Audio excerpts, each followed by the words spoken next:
All right. So the movie that I watched was The Lost Battalion.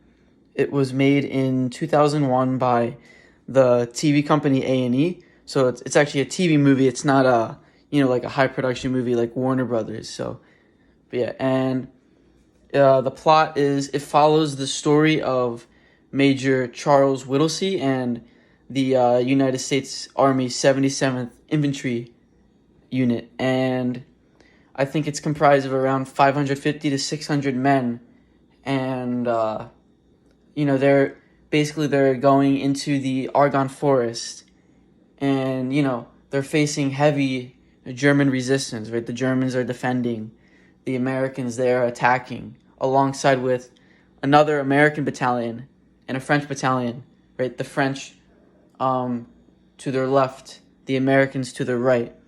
However, they don't realize that both of these supporting battalions have both retreated, so they're on their own in this offensive. They're on their own, and they're facing this heavy resistance.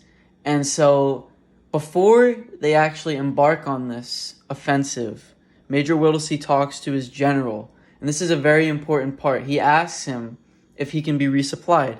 He needs some more food, water. He needs more medical supplies, because they're very, very low on that, as well as ammunition. Something crucial. You need ammunition to fire your gun. If you don't have ammunition, that's bad for you. So he asks his general, please resupply us. Give us some reinforcements, some fresh men. But his general declines him. He's like, no, we must continue. We must push on with this offensive. We don't have time to waste. We don't have time to stop or rest. We must keep going.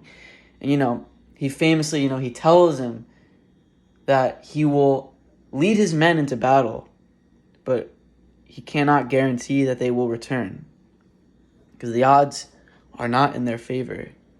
Hunger Games. But so they push on with the offensive, and, they're in the Argonne Forest, and they use carrier pigeons, right? Carrier pigeons were the most reliable source of communication in World War One, unfortunately, and when you run out of carrier pigeons, you run out of communication. So he sent one of his last carrier pigeons requesting an artillery bombardment on the German line with coordinates, and when the artillery was fired, it did initially hit the German line, but they kept firing, and soon the artillery moves into the American lines, and it starts bombing, and I think it kills around 70 U.S. troops in their line. And, Major Whittlesey is completely outraged. He sends another message with, I think, his last carrier pigeon. He says, for heaven's sake, please stop. And eventually it does stop. The firing goes away. His troops are completely devastated. And, the plot kind of, it continuously moves on with, relentless. I guess the relentlessness helps to prove how bad a war was. The Germans keep pushing. The Americans have to hold their ground to continue with the offensive. But throughout all of this, two American POWs are taken. And when they speak to the German major at the German command, he's actually fluent in English. It's pretty unique here. He's actually fluent in English. He's lived in America for a few years. So he's able to communicate with them very well. And he tells them, I respect your honor. You're fighting very hard. I know you don't have a lot of supplies. I will offer you surrender and peace. And he sends one of the POWs back. He's blindfolded. He's carrying a white flag and a note of surrender. And he gets sent back to the American line, unharmed. Right? Something important to know. POWs in World War I were not treated brutally like the Nazis in World War II.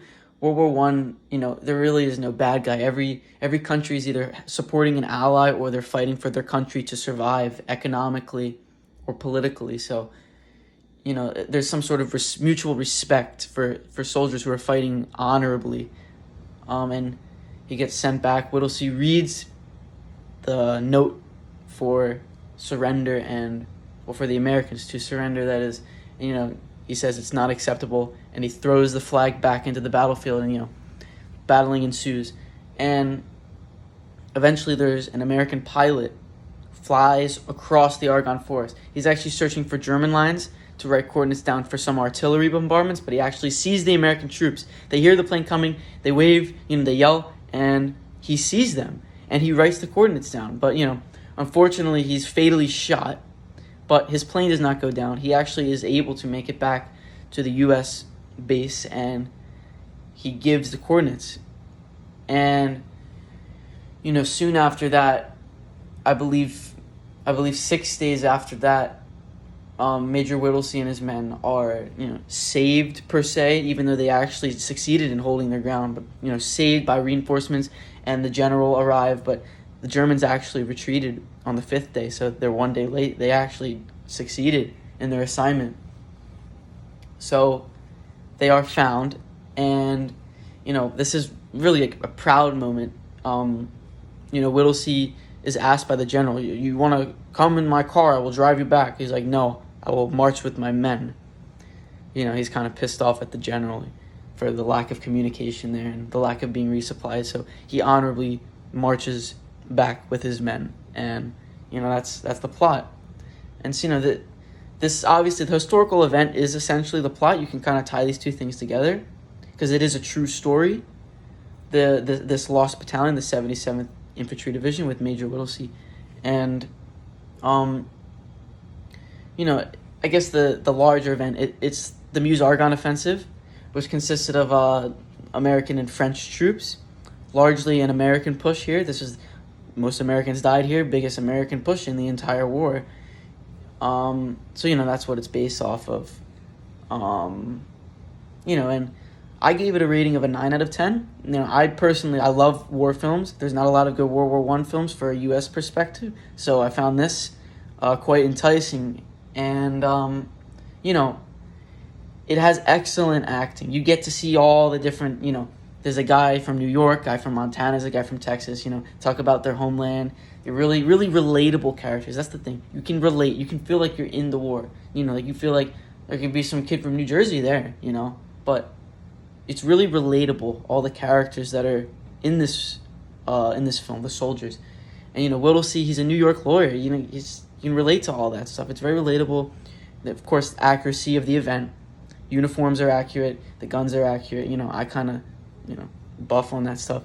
But, it's big relatability. And the color scheme and the toning of the atmosphere makes it feel like you're secluded in a dark forest. So yeah, I would give it a 9 out of 10 for my review for The Lost Battalion. So, thank you.